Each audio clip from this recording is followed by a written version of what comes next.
যেখানে মনে হবে যে কেউ এই ড্রাগসের টাকা থেকে অন্য কিছুও যদি ডাইভার্ট করে থাকে, সেগুলো কিন্তু আমরা কড়া ভাতে তার ব্যবস্থা নেব। বাংলায় যখন আলোচনা হবে তখন হুমায়ুন কবিরকে ছাড়া আলোচনা কিভাবে হবে? কারণ বাংলার এখন অন্যতম ইস্যু হুমায়ুন কবির। তিনি হতে পারেন নতুন রাজনৈতিক দল, তার আগে তিনি টেস্টেড নন, কিন্তু তিনি যা এই মুহূর্তে কথাবার্তা বলছেন বা তাকে কেন্দ্র করে যা ঘটছে বাংলার রাজনীতিতে, নিঃসন্দেহে তিনি ইস্যু টু। কারণ হুমায়ুন কবির তার জামাইয়ের যে একাধিক সম্পত্তি, সেই মাফ করবেন, হুমায়ুন কবিরের মেয়ের শ্বশুর তার বিভিন্ন রকমের যে সম্পত্তি, সেই সম্পত্তি প্রায় 10,73,00,000 টাকার সম্পত্তি, সেই সম্পত্তি বাজেয়াপ্ত করার নির্দেশ দেওয়া হয়। এর আগেও আমরা দেখেছিলাম হুমায়ুন কবিরের ঠিকানায় পুলিশ যায়, সেক্ষেত্রেও রাজনৈতিক অভিসন্ধির অভিযোগ তোলা হয়েছিল। এবারও কিন্তু তার মেয়ের শ্বশুরের বিরুদ্ধে এই অভিযোগ তোলা হচ্ছে, বলা হচ্ছে এনডিপিএস কেস, অর্থাৎ মাদক সম্পর্কিত অভিযোগ তার বিরুদ্ধে রয়েছে এবং আদালতের নির্দেশ মোতাবেক এই সম্পত্তি কিন্তু এক এক করে আমরা দেখছি গতকাল থেকে একের পর এক সম্পত্তি একেবারে ফ্রিজ করে দেওয়া হচ্ছে এবং আজও সেই ঘটনার আমরা ছবি দেখলাম। এবং এই প্রসঙ্গে আপনাদেরকে শোনাবো যে এসপি কি বলছেন। এই অর্থ যদি অন্যভাবে ইউজ করে থাকে, এই সম্পত্তি ক্রয়ের সঙ্গে সঙ্গে কোনো সমাজের মধ্যে বিভেদ ছড়ানোর জন্য হতে পারে যে আদার্স কোনো পারপাসে ছড়ানোর জন্য হতে পারে, তাহলে সেক্ষেত্রে আমরা সমস্ত বিষয়ে খতিয়ে দেখব। যেখানে মনে হবে যে কেউ এই ড্রাগসের টাকা থেকে অন্য কিছুও যদি ডাইভার্ট করে থাকে, সেগুলো কিন্তু আমরা কড়া ভাতে তার ব্যবস্থা নেব। আমরা total 14 number of property fridge করার অর্ডার পেয়েছি ইমুভেবল। এছাড়া 15টা ব্যাঙ্ক অ্যাকাউন্টস এবং 2টো ভেহিকেলসও আমরা সিজ করার জন্য এবং ফ্রিজ করার জন্য আমরা অর্ডার পেয়েছি। আমি পিয়ালির কাছে চলে যেতে চাইবো। পিয়ালি, আমরা এসপির বক্তব্য শোনালাম, এরপরে পুলিশের পরবর্তী পদক্ষেপ কি, এ নিয়েও তো একটা কৌতূহল থাকছে।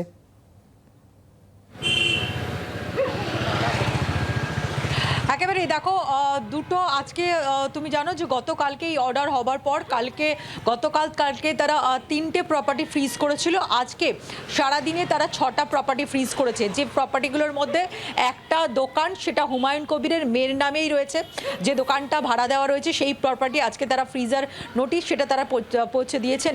তার পাশাপাশি একটা জমি, যে জমিটাতে শরীফুল ইসলাম হুমায়ুন কবিরের জামাই এবং তার শাশুড়ি, তাদের 3 জনের নামে রয়েছে।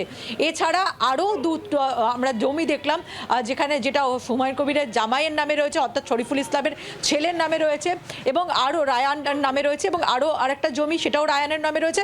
পরবর্তী সময় আরেকটা জায়গায় পুলিশ পৌঁছায়, যেটা আম এবং লিচু বাগান, সেটা হুমায়ুন কবিরের মেয়ে এবং জামাইয়ের নামে রয়েছে। গতকাল থেকে আজ পর্যন্ত মোট 8টা প্রপার্টি পুলিশ কিন্তু ফ্রিজারের যে নোটিশ সেটা টানিয়ে দিয়েছে। আরও যে প্রপার্টিগুলো বাকি রয়েছে 14টার মধ্যে, সেগুলো আগামীকালকে তারা যাবেন এবং প্রত্যেকটা প্রপার্টিতে তারা যাচ্ছেন এবং এভাবেই কিন্তু একেবারে সরকারি নির্দেশ যে ফ্রিজ করা হচ্ছে সেই নোটিশ পৌঁছে দিয়েছেন। এবং সেটা শরীফুল ইসলামের নামে যেটা রয়েছে সেই নাম উল্লেখ করা হচ্ছে, যেখানে হুমায়ুন কবিরের মেন নাম রয়েছে যে প্রপার্টিটা, সেখানে তার মেন নাম থাকছে, যেখানে শরীফুল ইসলামের ছেলে অর্থাৎ হুমায়ুন কবিরের জামাইয়ের নামে যে প্রপার্টি, সেইখানে প্রত্যেকটা জায়গায় যার নামে প্রপার্টি রয়েছে সেগুলোকে যে ফ্রিজ করা হচ্ছে সেই বিষয়গুলো তারা উল্লেখ করে দিয়ে আসছে। পাশাপাশি পুলিশ এই বিষয়, যেহেতু এর আগে শুনানি হয়েছে, পুলিশ সূত্রের দাবি যে এই যে বিপুল পরিমাণে প্রপার্টি, 19টা প্রপার্টির মধ্যে 14টা প্রপার্টি দেখা যাচ্ছে তার কোনো 6 বছরে তারা যে হিসেব দেখছেন তার সঙ্গে কিন্তু শরীফুল ইসলাম, হুমায়ুন কবিরের মেয়ে, তার জামাই, হুমায়ুন কবিরের মেয়ের শাশুড়ি, পরিবারের প্রত্যেক সদস্যদের নামে যে প্রপার্টি রয়েছে তার সঙ্গে আয়ের সঙ্গে সঙ্গতি পাওয়া যাচ্ছে না। এবং এই সম্পত্তিগুলো তারা কোন টাকা দিয়ে কিনেছেন